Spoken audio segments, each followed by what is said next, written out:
Bem, continuando aqui o desdobramento sobre aquela participação do Sérgio Tavares com o Oswaldo Eustáquio.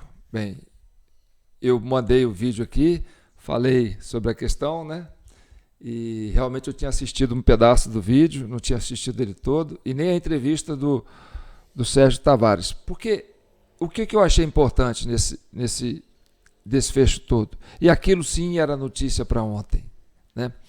Porque a ação do jornalista Sérgio Tavares, ao postar, né, um áudio com vídeo do jornalista Oswaldo Eustáquio, fez com que essa exposição desse documento caísse 3 ministros, quer dizer, 3 juízes do gabinete de Alexandre de Moraes encarregado desse enfrentamento e desinformação. Então, esse crédito eu dou para o jornalista Sérgio Tavares, o português, né? Que lá de Portugal derrubou 3 juízes do gabinete de Alexandre de Moraes. Porque sim, foi graças a a exposição desse material que derrubou esses 3 juízes, que estavam lá desde 2018, trabalhando nesse esquema, né, de perseguir Bolsonaro e perseguir a direita, né?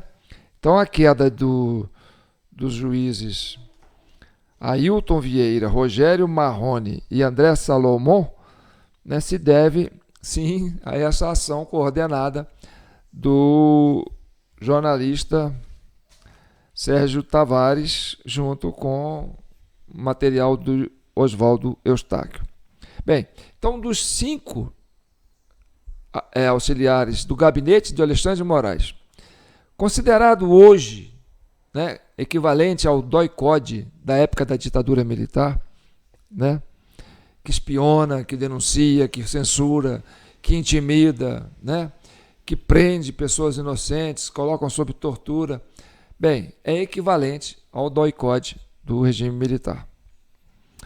Então, dos 5, né, 4 caíram, ficaram só 1. Quer dizer, 80% desse grupo, desse núcleo, que a gente identifica como se fosse parecido com, né, o DOI-CODE do regime militar, né, que está nesse governo do Lula, né, e que já estava antes do governo do Lula, não é? Porque veio de 2018, por isso que eu falo que não é o Lula que governa. Entendeu? Então, 80%, né? Primeiro caiu o Tagliaferro por causa de um incidente familiar, onde ele se envolveu lá com, né, teve um episódio complicado lá com esposa e filha e acabou sendo preso. E quando ele foi preso, o celular dele foi apreendido e parece que desbloqueado. E a turma colocou a mão nos arquivos desse celular dele e que virou motivo de chantagem, de alguma forma, porque nós temos coisas contra você, Moraes, podemos usar a qualquer momento, né? Inclusive a Folha de São Paulo chegou a publicar alguma coisa, o Green, né, aquele Green Willis, esqueci o nome dele, também chegou a falar, né, que tem pendrive com tantas informações, aquela coisa toda. Inclusive parece que o jornalista que publicou essa matéria correlacionado aos arquivos do Eduardo Tagliaferro na Folha de São Paulo foi demitido da Folha de São Paulo, né? Então a Folha de São Paulo, na minha opinião, ela sempre teve mais para o tucanato paulista do que para o PT de esquerda, né? Eu tenho uma leitura parecida com isso. Mas enfim, vamos entender isso aqui. Eu não queria deixar esse tema para trás, porque eu ia deixar esse tema para trás, porque já foi surpreendente uma matéria de um jornalista português derrubar 3 juízes desse gabinete aí, que é tido como o quartel-general da opressão, né? Com relação às pessoas comuns e apoiadores do governo anterior e que pensa diferente desse governo. Então, essa turma, esses 3 ministros que caíram, por que eles saíram? Né? Esses juízes, por que eles saíram? Vamos tentar entender essa saída deles, né, do gabinete do Alexandre de Moraes. Lembrando que eles estão lá desde 2018, desde o começo do governo Bolsonaro. Tá certo? Preste atenção, tem esse clima aí de anistia que está rolando. A gente aqui da CCI tem uma preocupação muito grande com esse tema da anistia. Porque a CCI foi criada, né, para defender a sociedade brasileira. E aí ela não tem cor partidária, ela não tem direita, não tem esquerda, entendeu? O que nós vimos no 8 de janeiro foi uma armação para prender pessoas comuns. Senhoras, idosos, crianças, entendeu? Aposentados, mendigos, né? Ambulantes. Quer dizer, fizeram um balaio de gato, pegaram pessoas comuns e prenderam, entendeu? Sem crime nenhum, para intimidar a sociedade como um todo. Porque o governo que estava assumindo, ele estava sob suspeita, né, de ter passado a mão da carteira dos brasileiros durante o período eleitoral. Então existia, sim, né, uma falta de autoridade do governo que estava constituído, né, e aí sim, essa necessidade de criar esse 8 de janeiro, que foi pelo próprio governo, né, para acabar com essas manifestações, né, oprimir as pessoas que estavam participando para intimidar e colocar medo na sociedade, né, para que a sociedade aceite, né, ainda com mordaça, que esse governo que está aí é legítimo, né, o que não estava sendo aceito pela maioria, uma boa parte da sociedade brasileira, que entendeu que o pleito não foi legítimo. Então, essas pessoas que foram presas e que ficaram sob o julgo desse gabinete do Alexandre de Moraes, entendeu? E que agora estão sob uma provável anistia, e aí tem essa coisa da anistia ampla, geral e restrita. Nós já temos nossa crítica sobre a forma como está sendo colocada a anistia, tudo bem? Talvez seja um caminho para a pacificação, talvez a pacificação seja interessante, mas tem uma coisa que eu chamo a atenção, porque é sintomático a saída desses ministros, desses juízes, entendeu? Primeiro saiu o Tagliaferro. E realmente o Tagliaferro não estava desassociado, né, deste grupo político que tem essa prerrogativa de manter esse governo, né, e intimidar a sociedade de uma certa forma para que não questione a autoridade desse governo. Então o Tagliaferro, ele mandou, né, fez uma live, sei lá o quê, né, rebateu o jornalista Sérgio Tavares, dizendo que não, que o Sérgio Tavares mentiu, que eu estive sim, né, na Itália, no período tal, voltei, né, e estou no Brasil, e que então eu não estou foragido, não estou fugitivo, não estou nada, estou de bem aqui e estou trabalhando, né, e está trabalhando ainda ligado ao STF. De alguma forma ele está ligado ao STF, ajudando advogados em processo do STF, segundo o Oswaldo Eustáquio, entendeu? Agora, sobre esse áudio, né, esse material do Oswaldo Eustáquio. Bem, alguém me perguntou se eu confiava no Oswaldo Eustáquio, né? Eu digo para você que o Oswaldo Eustáquio é um cara que tem, assim, uma coordenação de entendimento das coisas, entendeu? E é um jornalista investigativo. Ele tem isso, ele tem uma predisposição a esse tipo de trabalho, né? E é um jornalista, né? Parece que ele tem formação em jornalismo. E ele estava muito perto, né, de desvendar, quer dizer, ele estava incomodando esse sistemão, porque jornalista aqui, investigativo, né, que trabalha em cima dessa questão do 8 de janeiro, vai lá fuçar e tudo para descobrir, né, como é que age o poder, ele vira uma ameaça, tá certo? Então era preciso enquadrar o Oswaldo Eustáquio de alguma forma, porque ele era um jornalista investigativo. E hoje é proibido ser jornalista investigativo no Brasil, né? Você percebe que acontece aquele 8 de janeiro, aquele absurdo todo, e não tem jornalista investigativo, nem na Globo, nem na Record, nem na Bandeirante, nem no SBT, né? Nem nessas outras mídias antigas, aí, tida como oficial, para investigar mesmo, trazer o questionamento, né? Não, eles vendem a narrativa e impõem a narrativa do governo, que é para isso, é terrorista, e papapá e tal, e pronto.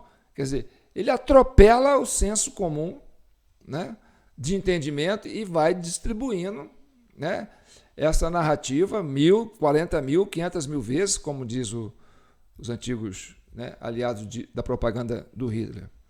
Uma mentira falada 1.000 vezes torna-se verdade. Então, é uma prática que os nazistas já usavam na época da Segunda Guerra, né? Então, a gente tinha, sim, uma carência desse jornalismo investigativo que tivesse não ligado a esse, né, a esse consórcio, né, de poder bancado aí por uma estrutura ligada aos democratas americanos, né, mais a turma do Tucanato paulista, mais aquela, né, o farelo que sobrou do PT, né? Então, essa turma já com os pés na instituição, bancando tudo, criou esse esquema aí, essa narrativa, e vende isso como se fosse verdade. E aí, aquele jornalista que é investigativo e que está fora do esquema, né, ele é uma ameaça, lógico que ele é uma ameaça. Então, por isso que o Oswaldo Eustáquio foi perseguido, chegou a ser preso, está exilado, foi torturado na cadeia, né? Igual no regime militar. Um jornalista passou, o que ele passou aqui é o que passava. Quem quisesse questionar o regime militar na época, né? De uma certa forma, nós estamos vivendo a mesma coisa, né? E essa interpretação vai aqui da Comissão Cidadã de Inquérito, porque nós aqui não estamos para defender esquerda, direita, Lula, Bolsonaro, a gente está aqui para defender a verdade. Até porque eu me elegi representante dessa comissão, com a participação dos internautas, né, que me colocaram à frente desse trabalho, e aí é uma responsabilidade muito grande, e aí eu me privo de muita coisa, porque é um momento um período de constante vigilância, né, eu estou aqui para isso.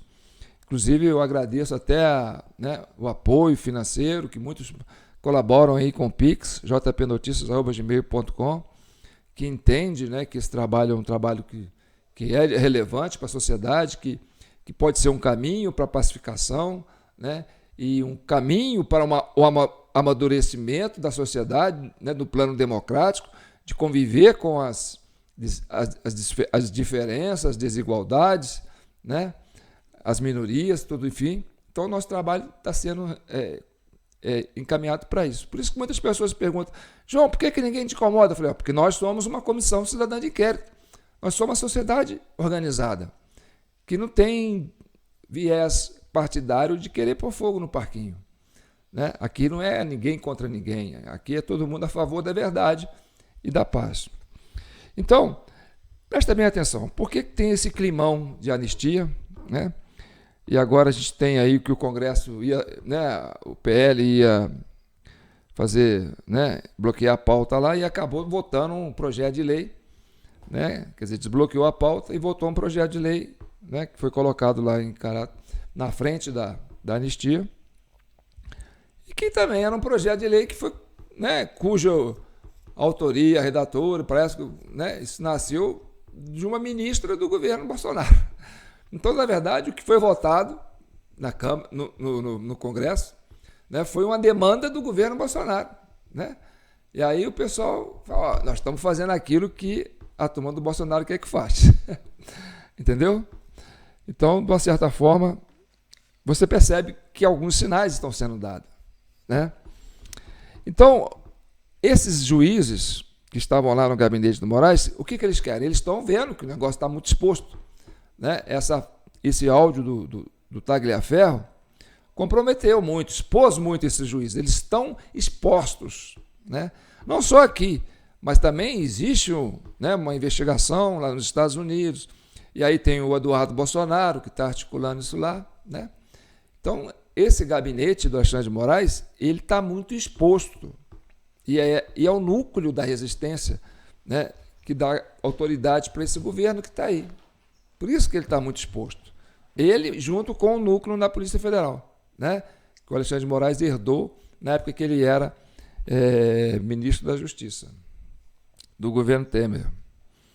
Então, agora, para resumir, né, a saída desses juízes do gabinete do Alexandre de Moraes, que eram juízes, na minha maneira de entender, os responsáveis por esses processos desses milhares, desses 1.500 presos políticos. que são todos irregulares, que são todos absurdos, né, que pode colocar esses 3 juízes ou esse gabinete do Alexandre de Moraes numa situação muito difícil.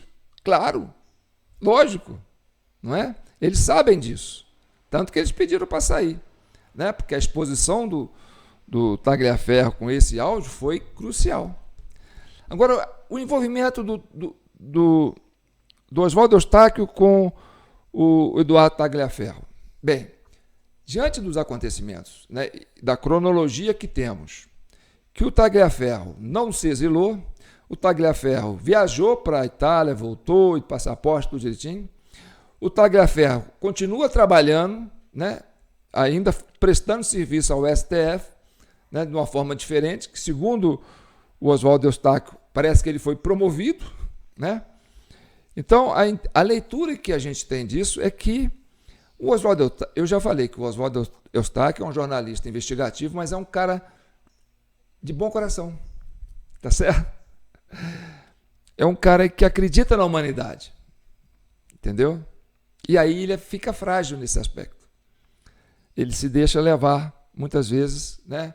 Assim, a pessoa chega emocional para ele e tal, né? Tem uma imagem dele lá no QG, ele numa cadeira de roda, entendeu? Mas ele foi lá e levaram ele justamente naquele carro de som que é a turma da Grace, né? Que a gente fala, a turma da Grace, dos infiltrados que estavam ali. E aí ele falando, vai acontecer isso, vai acontecer aquilo, vocês vão ficar espertos, tal. Quer dizer, e os caras tirando foto com ele, tirando sarro dele, entendeu? Porque sabiam, eles, né? O jornalista aqui e tal. Então ele lidando com os infiltrados ali, e ele achando que era, né, o pessoal mesmo, né, de bom coração, mas não, é uma turminha ali, né, que estava envenenada.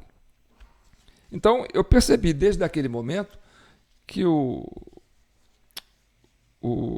jornalista Sérgio Tavares é um cara de boa índole, entendeu? Um cara de bom coração e corajoso, né? E por isso ele estava se expondo muito e aí virou uma ameaça, né, para esse poder que está aí, né, de uma forma autoritária e imposta, né, a partir das eleições corridas da forma que foi. E aí o Sérgio Tavares, talvez conhecendo essa fragilidade emocional do Oswaldo Eustáquio, né, tentou chegar até ele. Isso é a leitura que eu estou fazendo. Porque isso foi em agosto, parece, né, do ano passado. Ainda era o governo Biden. Trump nem sonhava ainda. Quer dizer, a esquerda nem sonhava que o Trump poderia ganhar. Tinha aquele medo, aquele receio. Eu falei, não, quem sabe a gente mata ele antes. Né? Enfim. E o Oswaldo Eustáquio, né, junto com o Alan dos Santos, mais uma turma aí, é um pessoal que é focado no gabinete do Alexandre de Moraes, né? Os caras ficam ali, é investigativo, então eles são uma ameaça constante para o Moraes, né? E aí era preciso identificar, já tentaram exportar, deportar o Oswaldo Eustáquio, não conseguiu, né? Ele conseguiu asilo na Espanha, e é possível sim, Oswaldo Eustáquio, você estava correndo perigo muito grande, né, de aceitar esses diálogos aí com o Eduardo Tagliaferro, né? Porque não tinha nenhum sentido. Se ele quisesse fugir do Moraes, ele não ia te procurar. Ele sabia que você era o alvo do Alexandre de Moraes. Então o cara não vai procurar o alvo do Alexandre de Moraes. Entendeu? Ele vai fugir para outro lado. Ele quer se esconder do Alexandre de Moraes.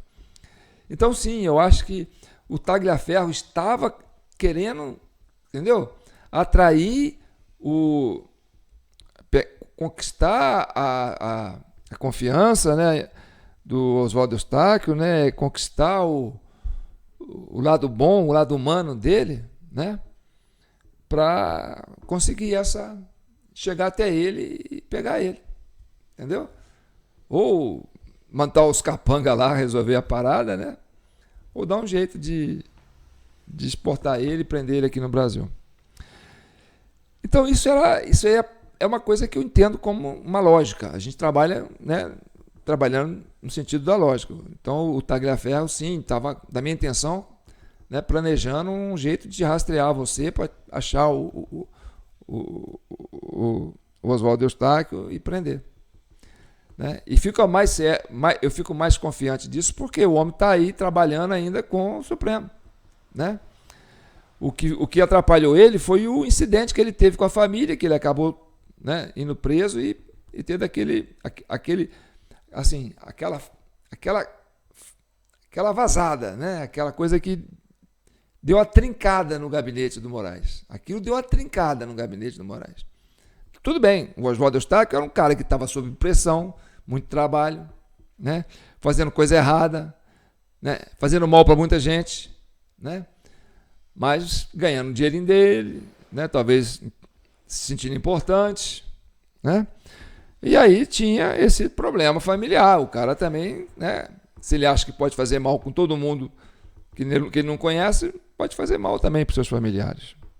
Então é possível, sim, que o Oswaldo Eustáquio estava correndo risco. E aí o Oswaldo Eustáquio, que também não é muito bobo, quando ele fez esses contatos com o Eduardo Tagliaferro, na verdade foi o Eduardo Tagliaferro que procurou ele, né? Achou ele no Instagram, e aí ele tinha, parece que uma página fake, entrou em contato pelo Instagram, aquele chat do Instagram ali que fala em particular. Aí foi ganhando o Oswaldo, entendeu? Aí conseguiu pegar o celular do Oswaldo, e aí eles começaram a conversar. Foram várias ligações, não foi mais de 10, entendeu? E aí eu entendo sim que ele estava sendo monitorado de uma certa forma para ser pego, e esse cara estava fazendo esse serviço, né? O Eduardo Tagliaferro. Porque, gente, quem nasceu para ser torto, meu amigo, vai ser torto. Não, essas coisas é da índole, né? Então, sobre esse tema, eu queria deixar só esse assunto, né, que ficou pendente de ontem para hoje, e dar os parabéns para a atitude do Sérgio Tavares, né, que aceitou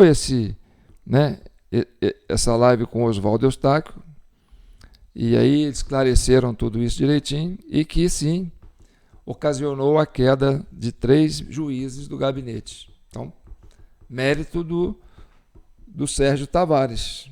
O Sérgio Tavares virou uma personalidade importante agora, né, porque ele conseguiu derrubar, né, 60% do gabinete, né, do doicode moderno, né, contemporâneo. E agora é esperar, porque se essas anistia passa, você tem aí 1.000 e tantas pessoas presas injustamente, ilegalmente, passando por torturas, né, psicológicas e tudo mais. Aí essas pessoas vão sair de lá e é como se fosse um estouro de barragem, entendeu? Que essas pessoas não vão deixar barato, não. Anistiadas, eu não tenho crime, nós vamos para cima. Eu quero reparação. E eles vão fazer barulho, porque eles vão estar fora da cadeia, vão estar fora da opressão, do jugo do sistema.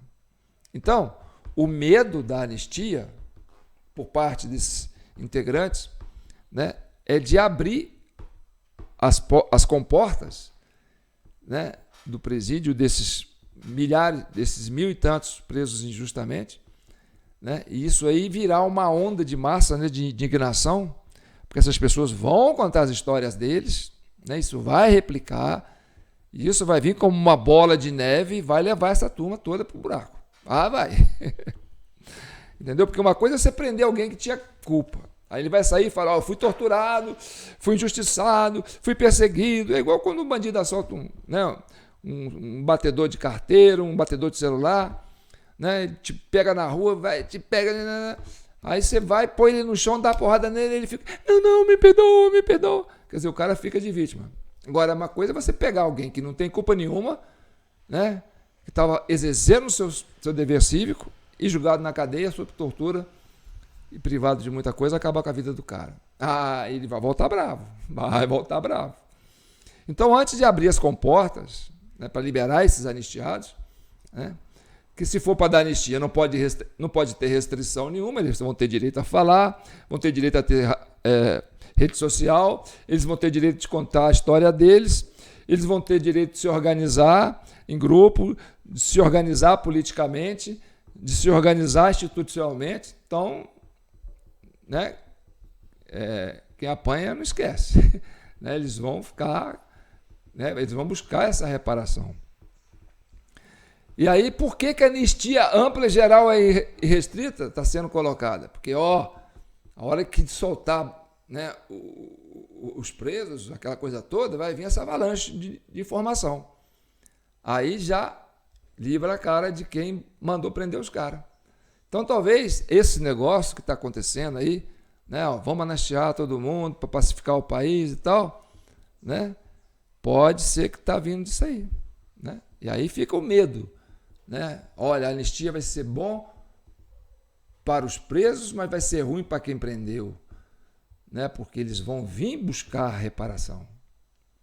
E aí, né, vai cair o castelo de areia, né? Vai desmoronar esse uso da lei como arma política, né? De forma arbitrária, passando por cima da Constituição, de preceitos legais, né? E aí fica todo um embate aí que vai ficar, e isso vai chegar na época da eleição. É isso. Isso vai vir igual uma bola de neve para o ano que vem. Não é? Então tem todo esse negócio de pisar em casca de ovo. Né? Por isso que a gente percebe que a turma da direita aí, querendo anistia, papapá, não entra no detalhe de quem que fez o 8 de janeiro, não quer, entendeu? Vamos esquecer isso, ninguém precisa saber que foi o governo que armou aquilo, entendeu? Que pagou gente para entrar lá e quebrar tudo, para prender gente inocente. Ninguém precisa saber disso, não. Mas vai falar isso para quem está preso, depois que eles estiverem soltos. Né? Vai falar isso para eles. O que eles vão falar depois? Então, nós aqui criamos essa comissão para chegar à verdade e pacificar o país. Então, como diz aquele general, aquele gaúcho lá, né? Esqueci o nome dele, tem um nome difícil. Se vocês puderem, coloca aí nos comentários. Né? Sérgio, é um nome difícil. E ele falou, olha, serão 4 anos difíceis para o Brasil, porque aquele acordão, né, para tirar o Bolsonaro, a classe política, né, a classe brasileira, né, os donos do curral, né, os donos do fazendão, decidiram que Bolsonaro tinha que sair de cena. Então fizeram um grande acordão, juntaram muitas lideranças e atropelaram o processo eleitoral para poder garantir, né, que saísse o Bolsonaro. Não é nem que entrasse o Lula. Porque, como diz o Elon Musk, né, o Lula está na coleira do Alexandre de Moraes. E nós vamos falar isso no próximo vídeo, quem sabe. É um assunto importante para tratar também. Então, eu quero que você comente sobre esse tema e ajude a gente na Comissão Cidadã de Inquérito. Né? Eu sou João Paulo Guimarães, falando direto de São João do Rei, a capital brasileira da liberdade. Aqui é Minas, e Minas é um estado de espírito. Libertas, ainda que tardia.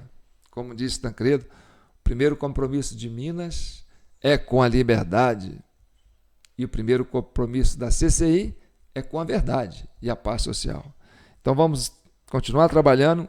Já agradeço de mão para vocês que estão aí, né, dando esse crédito para mim, que estou aqui na presidência dessa instituição tão importante, criada ao acaso, né, e fruto do impulso, né, de pessoas que estão indignadas e que querem ter um instrumento legítimo de reivindicação e institucionalizado. E a CCI é isso. Né? Para isso que ela nasceu, para isso que ela existe e para isso que eu estou aqui.